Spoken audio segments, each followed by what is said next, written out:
Magandang araw, Pilipinas. Ito ang inyong balita sa umagang ito. Ang pinakahuling balita ngayong araw, PNP Chief Albayalde tumestigo na sa Senado kaugnay sa kontrobersyal na isyu ng mga media caps. Samantala, lumitaw ang mga pangalan ni Senator Jinggoy Estrada, Senator Chis Escudero at Kumar sa kasalukuyang investigasyon.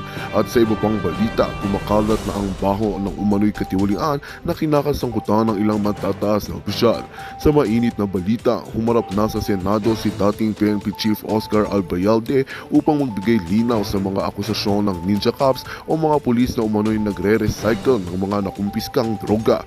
Sa kanyang testimonya, iginiit ni Albayalde na wala siyang kinalaman sa mga iligal na gawain ng kanyang mga katauhan at hinimok ang Senado na magsagawa ng patas at masusing imbestigasyon upang lumabas ang katotohanan. Samantala, sa parehong pagdinig, lumitaw ang mga pangalan ng mga kasalukuyang senador na si Jinggoy Estrada, Chis Escudero at Kumar. Ayon sa ilang testigo, may mga impormasyon na maaaring magdawit sa kanila sa ilang malalaking kontrobersiya ng katiwalian.